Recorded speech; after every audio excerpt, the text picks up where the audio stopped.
21:30, June 5th, 1944. Southwick House near Portsmouth, England. General Dwight D. Eisenhower stands at the wall map. The room is lit hard. The map covers the full width of the wall. Colored pins mark 5 beaches on the Normandy coastline, 2 airborne corridors inland, and naval bombardment corridors cutting diagonally across the English Channel. Eisenhower has been standing in this room, on and off, for most of the last 48 hours. Outside the building, the sound of aircraft engines has been building for hours. Out in the Channel, in waters that are still rough, more than 5,000 vessels are moving into formation in the dark. The ships are already there. The paratroopers are already aboard their aircraft. The naval bombardment groups are already steaming south. More than 150,000 men are committed to an operation that will either begin tonight or collapse into weeks of reorganization that no one in this room believes the operation can survive. The invasion has already been delayed once. The weather that forced that delay has not cleared. It has bent. And that bend, narrow and uncertain and disputed by the meteorologists themselves, is the only opening still available. Eisenhower is waiting for the final forecast. He does not yet know whether the gap will hold. 2 years have led to this room. Operation Overlord, the Allied plan to invade Nazi-occupied Western Europe through the Normandy coast of northern France, has been in planning since 1942. By the spring of 1944, the southern coast of England has become a staging ground unlike anything ever assembled. From Devon to Kent, in ports and harbours, and in open anchorages off the coast, the machinery of the largest amphibious assault in history has been concentrating for months. The numbers are not abstract. Under Eisenhower's command as Supreme Commander of the Allied Expeditionary Force, the invasion force comprises approximately 156,000 troops designated for the first day of the assault. The naval component under Admiral Bertram Ramsay consists of nearly 5,000 vessels, including battleships, cruisers, destroyers, minesweepers, and thousands of landing craft. The air component, comprising more than 11,000 aircraft, has been assigned to suppress German coastal defenses, provide fighter cover over the beaches, and transport 2 complete airborne divisions across the Channel before the amphibious landings begin. General Bernard Montgomery commands ground forces. Air Chief Marshal Trafford Lee Mallory commands air operations. Ramsay commands the naval armada. Eisenhower sits above all of them. The plan is detailed. Every naval corridor, every bombing sequence, every landing sector, every airborne drop zone has been calculated and rehearsed and assigned. The operation appears structurally sound on paper. What it cannot survive is disruption at the structural level. If the air component cannot perform, the beach defenders will be unweakened. If the airborne divisions scatter, the inland road networks remain in German hands. If the naval bombardment is off target, German positions will be intact when the first landing craft hit the sand, which all of it depends on weather. The Atlantic Wall runs the length of the Western European coastline, from Norway to the Spanish border.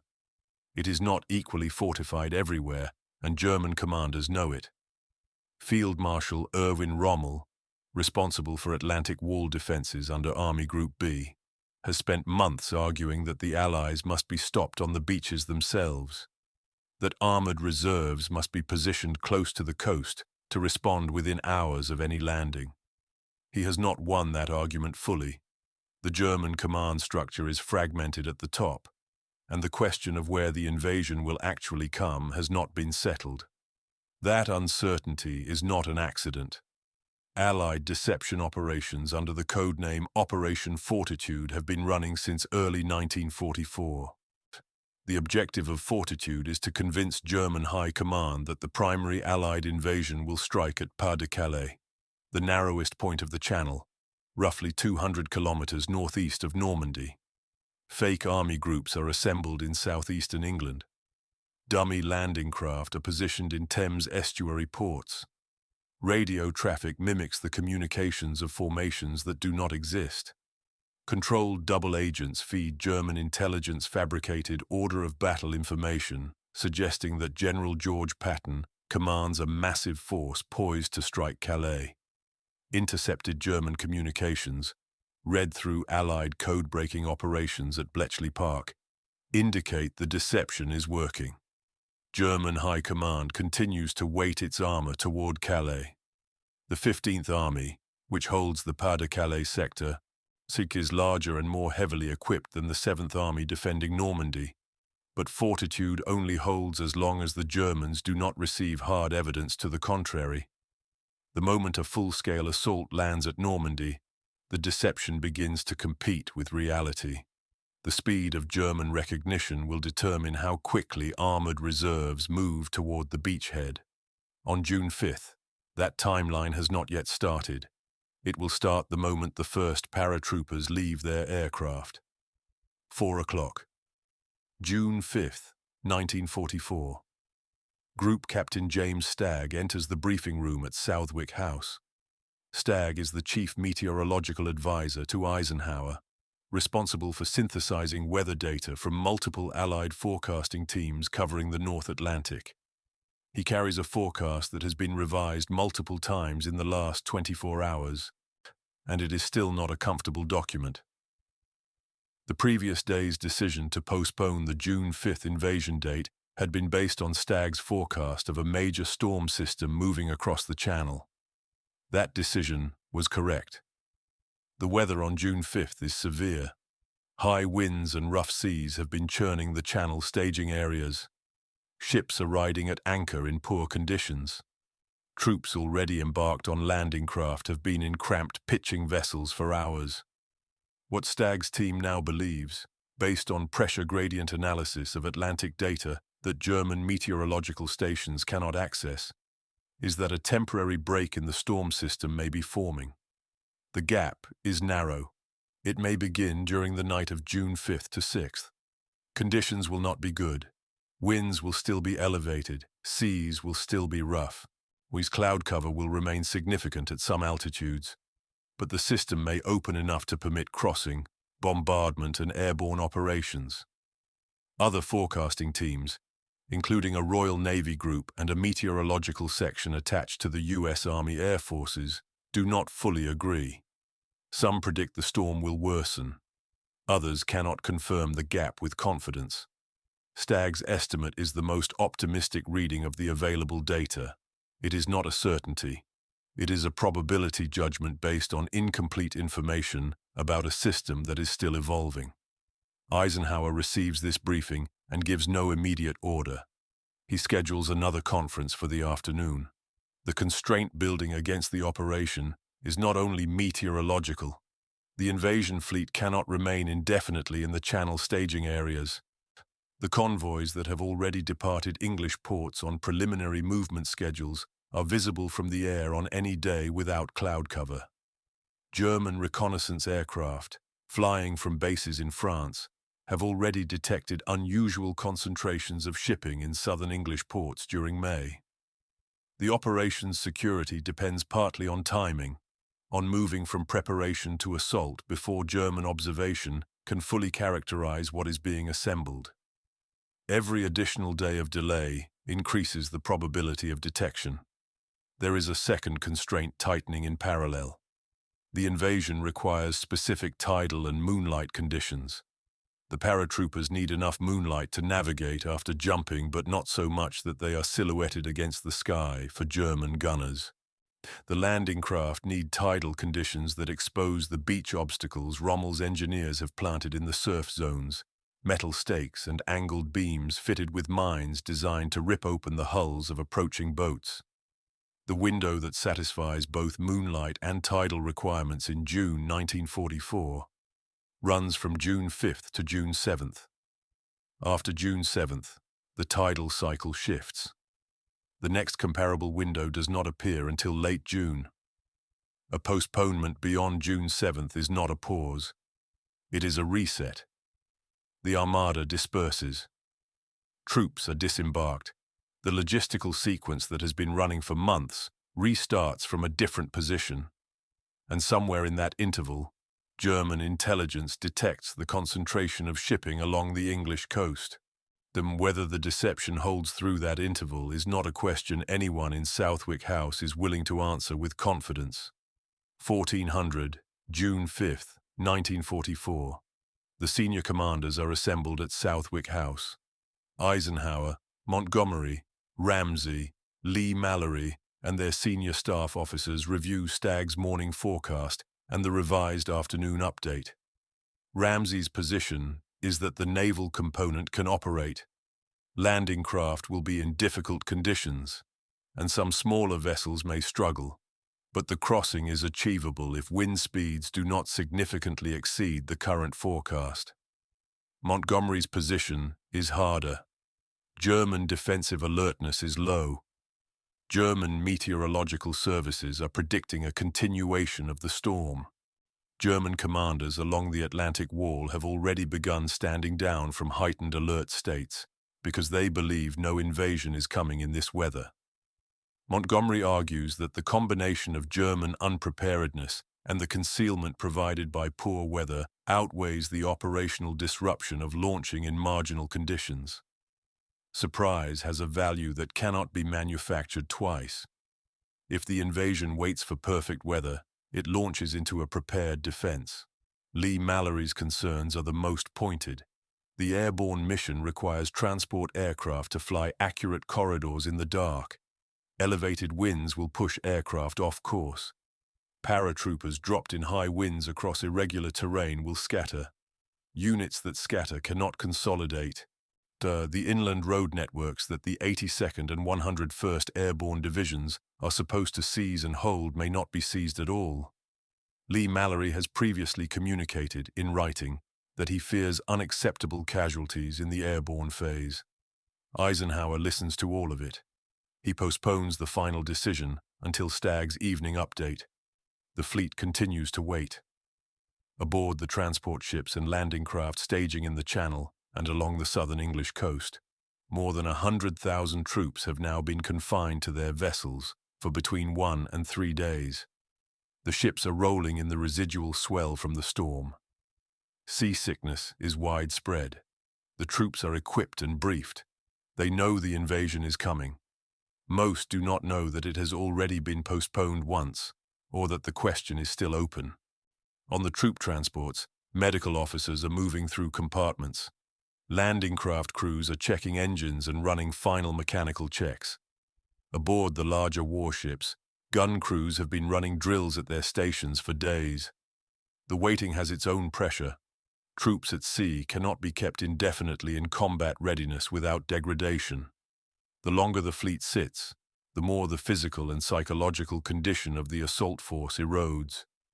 There is a clock running on the men themselves, not only on the weather. 1900, June 5th, 1944. Stagg's meteorological team completes its final analysis of the evening pressure data. The break in the storm system is still indicated. The gap appears to be holding. It will begin sometime after midnight on June 5th to 6th. Conditions during the gap will be below ideal.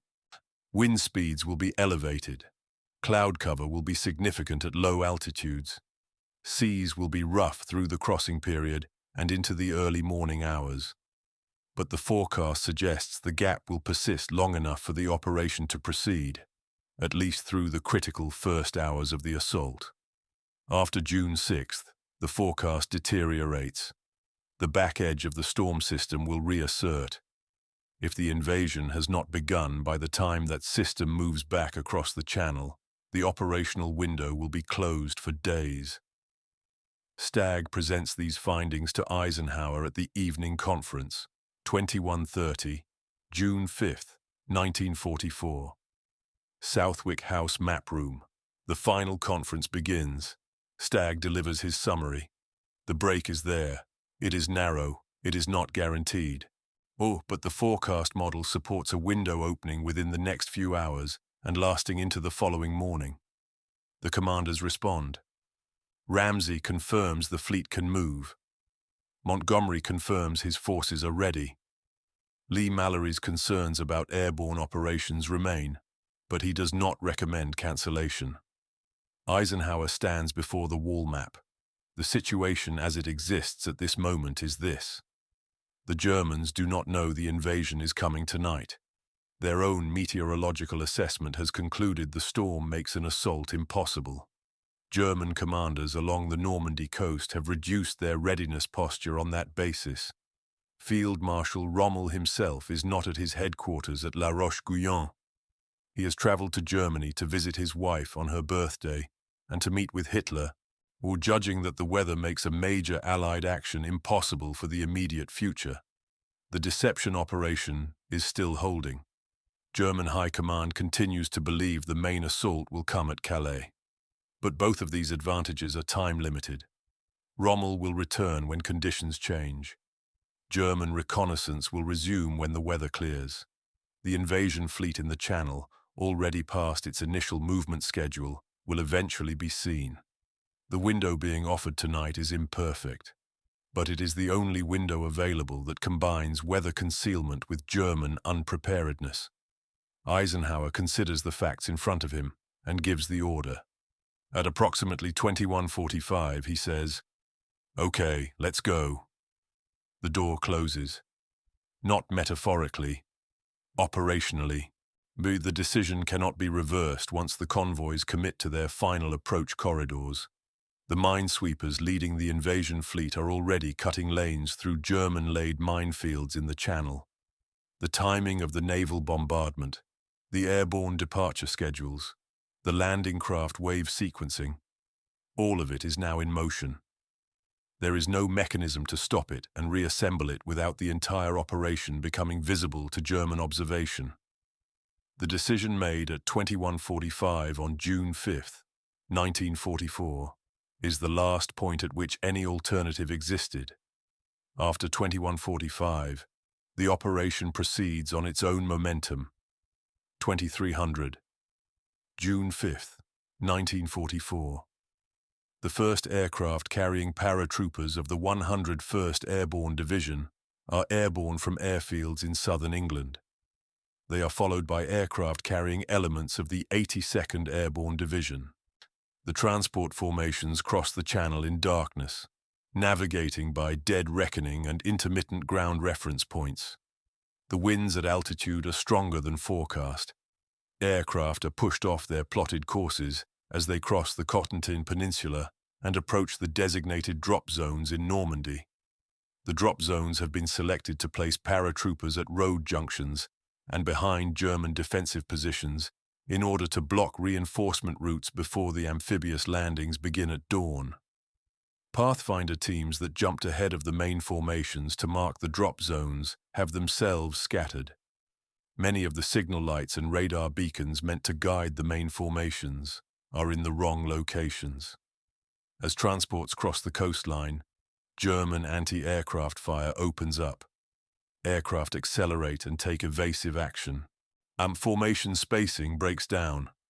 Jump masters aboard the transports are pushing paratroopers out over terrain that cannot be identified in the dark. Paratroopers of the 82nd and 101st Airborne Divisions land across an area far wider than the designated drop zones. Sticks that should be concentrated within a few hundred meters of each other are scattered across distances of several kilometers. Some paratroopers land in flooded lowland fields that German engineers have deliberately inundated, and men weighed down with combat equipment drown before reaching shore.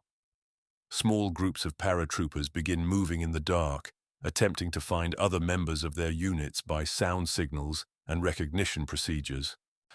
The formations that were supposed to be company and battalion strength are in most cases platoon and squad fragments working without communication with higher command. From England, Eisenhower is receiving early signals from the airborne operation. The picture is incomplete and increasingly concerning. The scattered drop reports that reach Southwick House in the early morning hours suggest significant disorganization across the airborne component. The invasion is 45 minutes old. The first significant component is already not unfolding according to plan. 0:30, June 6, 1944. Across the Normandy countryside, small groups of paratroopers are beginning to establish contact with one another and identify their positions against local terrain features. The situation is chaotic but not static. Near Sainte-Mère-Église, elements of the 82nd Airborne begin establishing themselves in the town. Some paratroopers land directly in the town square, where fires burning from an earlier incident have lit the area, making them visible to German soldiers already present. A number are killed before they reach the ground. Others land outside the town and begin moving toward it. Near Carentan, elements of the 101st Airborne are attempting to secure the causeway exits behind Utah Beach, the roads that will allow the amphibious forces to move inland once the beach is taken. Units that should be moving as battalions are instead moving as squads and platoons with no communication between them. But the disorganization is not entirely destructive. Small groups of paratroopers moving independently across the Normandy countryside are generating German reports from dozens of separate locations. German commanders in the area are receiving fragmented, contradictory signals indicating parachute landings across a wide area. The scale and the intent of the operation are not clear from the German ground perspective. Some units report large formations. Others report small groups. The pattern does not match a coordinated assault on specific objectives. It looks, from the German side, ambiguous. This ambiguity has operational value. German commanders are not yet certain whether they are facing a major assault or a diversionary raid. 3 o'clock. June 6, 1944. The minesweeper flotillas have been working through the night, by cutting 5 approach lanes through the German minefield belt south of the Isle of Wight, across the Channel, and toward the Normandy coast. Each lane corresponds to one of the 5 landing beaches. The lanes are marked with buoys. The invasion fleet begins moving through those lanes. More than 5,000 vessels are now committed to their approach corridors. Battleships, cruisers, destroyers, and rocket-firing landing ships are moving into bombardment positions offshore. Transport vessels carrying the amphibious assault infantry are approaching their lowering positions, the points at which troops will be transferred from the large transports to the smaller landing craft that will carry them to the beaches. Seas remain rough. The transfer process, climbing down rope nets from rolling transport ships into small, pitching landing craft below, is physically demanding under good conditions. Under current conditions, men and equipment are being lost in the gap between vessels before the assault even begins. Landing craft are shipping water over their bows in the swells. Pumps are running continuously on many vessels. At the lowering positions, the first assault waves are beginning to load into their landing craft. The crossing from the lowering positions to the beaches takes between 30 and 60 minutes depending on the beach sector. It will be spent in open craft in cold, rough water. 4:30. June 6, 1944. German radar stations along the Normandy coast have been detecting contacts in the Channel for several hours. The reports have been transmitted to German headquarters at various levels of command. The contacts are real and numerous, but the interpretation of those contacts has not converged on a single conclusion. German 7th Army headquarters receives reports of parachute landings in multiple sectors of Normandy. It also receives radar reports indicating large surface formations in the Channel. The combination should indicate a major assault in progress, but the assessment sent up the German chain of command describes the situation as unclear, possibly a diversionary operation. The command structure above 7th Army complicates the response further. The armored reserves nearest to Normandy, principally the 21st Panzer Division located near Caen, cannot be committed to a counterattack without authorization from German Army Group B, and some elements of the armored reserve are controlled at the level of OKW, the Wehrmacht High Command, which means authorization must come from Hitler's headquarters. Hitler is asleep. His staff have standing orders not to wake him without confirmation of a major operation. and no one in the German command chain is yet willing to define what is happening at Normandy as certain enough to require that call. The window for an early, concentrated German armored counterattack on the beachhead is already beginning to close, and the invasion has not yet fully begun. 5 o'clock. June 6th, 1944. The naval bombardment opens.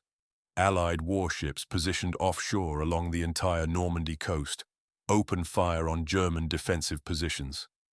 Battleships and cruisers engage concrete gun emplacements, artillery batteries, and strongpoints along the beach fortifications.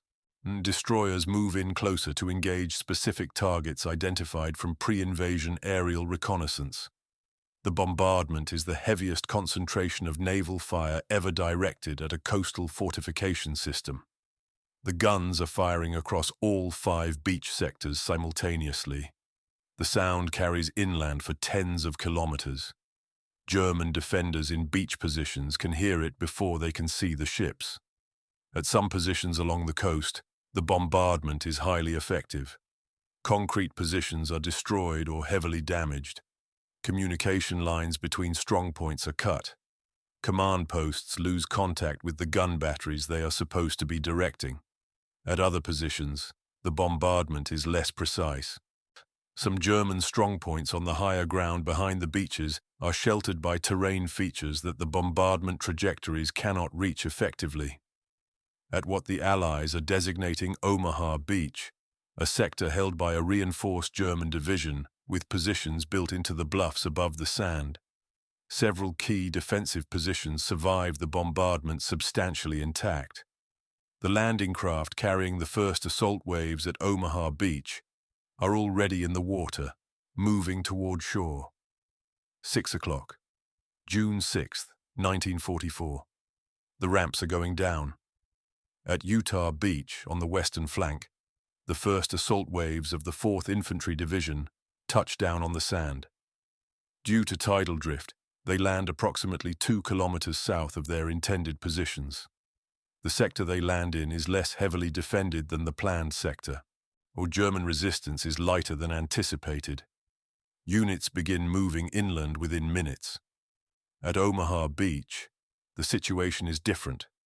The first waves of the 1st Infantry Division and the 29th Infantry Division are landing on a beach approximately 300 meters wide and overlooked by bluffs rising 30 meters above the waterline. German positions built into the bluffs, including machine gun emplacements, mortar positions, and artillery, are positioned to fire directly down onto the beach below. The preliminary bombardment has not destroyed these positions. The bombers assigned to attack the Omaha sector released their loads late to avoid hitting the landing craft, and most bombs fell inland. The naval bombardment window was 35 minutes, shorter than planners had requested. Landing craft are dropping their ramps into water that is still rough, and in some places deeper than expected due to sandbar miscalculation. Soldiers weighed down with full combat loads are dropping into water over their heads. Some drown. Others reach shallow water and begin moving toward the beach under direct fire. The specialized tanks designed to provide armored support on the beach, amphibious Sherman tanks fitted with flotation screens, are launched from their landing craft in rough seas. Most of the tanks launched in the Omaha sector sink before reaching shore. The flotation screens, designed for calmer water, are overwhelmed by the swells. Of the tanks committed in that sector, a handful reach the beach. The infantry assault waves that were supposed to advance behind armored cover arrive on the beach without it. The beach at Omaha is filling with men who cannot advance and cannot retreat. Landing craft continue to arrive, pushing more troops into a narrowing strip of sand between the waterline and the sea wall. German machine guns are firing from fixed positions above. German artillery is landing in the surf. Equipment that has been shipped, loaded, and crossed the channel is being destroyed in the shallows or abandoned on the sand. Landing craft crews watching the shore are making individual decisions about whether to close on the beach. Some turn away. Some press in. The wave sequence is already fragmenting.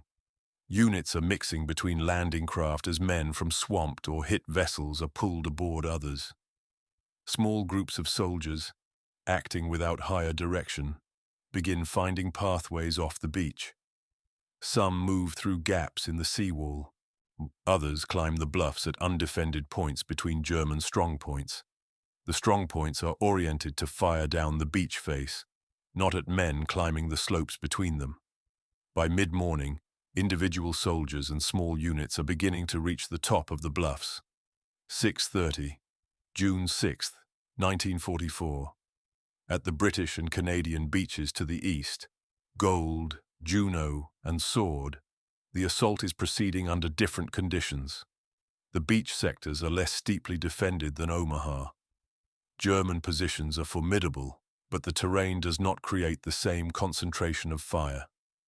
The specialized armored vehicles developed by British forces, including flail tanks for clearing mines, bridge-laying vehicles, and engineer tanks for destroying obstacles, are now being used in the assault and are providing the kind of beach clearance support that was largely absent at Omaha. Casualties at the British and Canadian beaches are significant, but the assault is moving forward. Units are clearing the beach areas and beginning to push inland. On the flanks, airborne operations continue to develop. The British 6th Airborne Division, which landed on the eastern flank of the invasion zone, has secured the Pegasus Bridge crossing over the Caen Canal in a glider assault. The bridge, seized intact before dawn, will allow armored forces to move east of the Orne River. The 6th Airborne's operation is proceeding closer to its planned parameters than the American Airborne Divisions. It is partly because the eastern drop zones were less affected by wind displacement, and partly because the terrain was more favorable for assembly. On the western flank, scattered elements of the 82nd and 101st continue moving through the Cottonton Peninsula, engaging German units, cutting communication lines, and disrupting the roads that would carry German reinforcements toward Utah Beach. They are not doing this as the formed battalions the invasion plan anticipated. They are doing it as fragments, as small groups, as individuals acting on local initiative. The disruption they create is real, but it is not the organized blocking operation the plan described. 7 o'clock, June 6, 1944. At German 7th Army headquarters, the scale of the operation has now been established beyond the possibility of misinterpretation. Reports confirm large-scale amphibious landings across the Normandy coast. Parachute operations are confirmed across multiple sectors. Naval gunfire is supporting the beach assaults from offshore. The request for armored reinforcement is submitted up the chain of command. The 21st Panzer Division, positioned south of Caen, is one of the only armored formations close enough to reach the beachhead during the critical early hours. Its deployment requires authorization that has not yet been granted. By the time authorization works through the command structure, hours will have passed. When the assessment of the Normandy landings is finally brought to Hitler's attention, the initial response from his headquarters is that the landings may still be a diversion, and that the main blow is still coming at Calais. The forces of Operation Fortitude, with the fictional army group under Patton, still exist in German intelligence files. The assessment that Normandy might be the secondary effort, designed to draw German reserves away from Calais before the real assault, persists in German command thinking throughout the morning of June 6th. The window for a concentrated counterattack against the beachhead before it consolidates is measured in hours. As those hours pass without a coordinated German armored response, they do not return. 9 o'clock, June 6th, 1944. On Omaha Beach, the situation has not stabilized, but it has shifted. Units that reach the top of the bluffs in the early morning hours are moving along the ridge lines toward German strongpoints from the rear.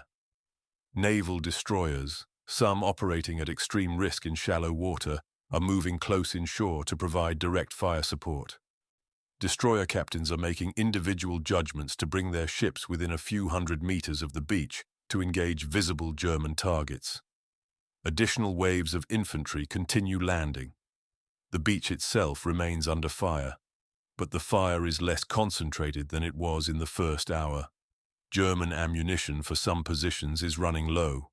Communication between German strongpoints has been disrupted. Units defending the bluffs are beginning to face pressure from multiple directions. The breakthrough at Omaha is not a collapse of German resistance. It is an accumulation of small penetrations that, taken together, begin to compromise the coherence of the defensive position. By late morning, the bluffs are not cleared, but they are no longer an unbroken barrier. 10 o'clock, June 6, 1944. Across the Atlantic Wall in Normandy, the German defensive position is neither intact nor broken. It is in a state of progressive disintegration that varies by sector. At Utah, the 4th Infantry Division is moving inland and linking up with elements of the 101st Airborne. The beach sector is controlled. At Omaha, fighting continues on the bluffs, but Allied units are expanding the penetration. At Gold, Juno, and Sword, British and Canadian forces have pushed several kilometers inland in some sectors. German counterattacks during the morning have been local and largely unsuccessful. The 21st Panzer Division has finally been authorized to move toward the coast. It attacks toward Sword Beach in the early afternoon. Its axis of advance takes it through a gap between British and Canadian forces. In the early evening, it reaches the coast briefly near Lyon-sur-Mer. It was the only German armored formation to reach the Channel shore during the entire day of June 6th.